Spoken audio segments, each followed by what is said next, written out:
মোহাম্মদ আশিক জাহিদুল ইসলাম আশিক তিনি গুরুতর আহত হয়ে চট্টগ্রাম মেডিকেল কলেজ হাসপাতালে ভর্তি হয়। পাশাপাশি এই ঘটনায় দায়ী করা হচ্ছে স্থানীয় আবুল কাসেম এবং শান্তকে। পরিবারের সদস্য এবং প্রত্যক্ষদর্শীরা আমাদেরকে যেটি জানিয়েছে যে আবুল কাসেম এবং শান্ত তারা দুজনেই এই ঘটনার সাথে জড়িত রয়েছে। এবং প্রকাশ্যে কি ঘটেছিল একটু বলেন তো সামনে। প্রকাশ্যে শান্ত এবং কাসেম তাদেরকে ছুরি মারছে, পারিবারিক জায়গার সম্পত্তি নিয়ে আমার মেয়ের দামেরও আঘাত করছে। এবং আমার মেয়ের দামেও খুবই অসুস্থ এবং আমরা এটার জোরাতো দাবি বিচার চাই। আচ্ছা, আমরা একটু পরিবারের সদস্যদের সাথে কথা বলার চেষ্টা করবো। আসলে কি ঘটেছিল একটু বলেন, কি জন্য মানববন্ধন করছেন আজকে? আমার যে বাচ্চা স্কুলে ছিল, বৃহস্পতিবারে স্কুলে তখন ছুটি দেয়, বাচ্চার আম্মাকে বাচ্চার পরিবারের লোকেকে দুর্বৃত্তরা আবুল কাসেম সন্ত্রাস। আপনি কি হন? আশিকের কি হন? আমি আশিকের খালা। আশিকের আম্মা গুরুতর অবস্থায় মৃত্যু সজ্জায় আছে চিটাগাং মেডিকেল কলেজে হাসপাতালে। এখন আমার বাচ্চা ছিল স্কুলে, মাকে যেহেতু যে সন্ত্রাসরা দুর্বৃত্তরা আক্রমণ করতেছে, মানে খুন করার চেষ্টা করতেছে, ছুরির আঘাত করতেছে, ছেলে মা চিৎকার শুনে ছেলে গেছে মাকে বাঁচানোর জন্য।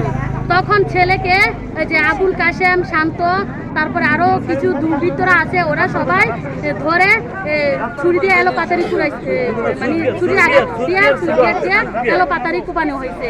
তখন এলাকার কিছু লোক তাদেরকে যে মানিকচুরি হাসপাতালে প্রেরণ করে, ওইখানে ওকে রাখা হয় না, ইমার্জেন্সিতে আপনার চিটাগাং মেডিকেল কলেজে প্রেরণ করছে। তখন ওনার অবস্থা খুবই খারাপ, ভিতরে নাড়ি বুড়ি কেটে গেছে, আইসিইউতে আজকে 3 দিন উনি মৃত্যুর শয্যায় আছে।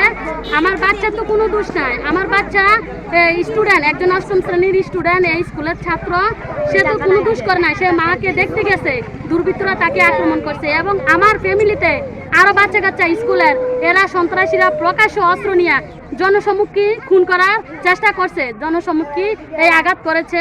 এদের সাথে কিছু মানুষ জড়িত আছে, এই দুর্বৃত্তদের সাথে কিছু মানুষ জড়িত আছে।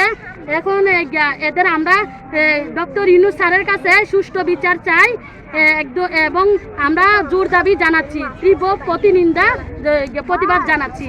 আমরা যেন এর সুস্থ বিচার পাই, ডক্টর ইউনূস স্যারের কাছে প্রশাসনকে আমরা জোর দাবি জানাচ্ছি যে আইনের আওতায় দুর্বৃত্তদেরকে আনানো, অতি শীঘ্রই আইনের আওতায় আনানো। আমরা প্রশাসনের কাছে আকুল আবেদন জানাচ্ছি। আমাদের ফ্যামিলি থেকে, আমাদের পরিবার থেকে কেউ ভালো নাই, সবাই আহত অবস্থায়। আমি ছিলাম না, আমি কুমিল্লা থেকে আসছি, সবাই গুরুতর আহত। এখন কি চাচ্ছেন আপনারা? এখন আমরা সরকারের কাছে চাচ্ছি যে এটার মানে দৃষ্টান্তমূলক শাস্তি, খুনিদের ফাঁসি চাইতেছি, দ্রুত খুনিদেরকে আইনের আওতায় আনানোর প্রশাসনের কাছে জোর দাবি চাচ্ছি। ধন্যবাদ। দর্শক কথা বলছিলেন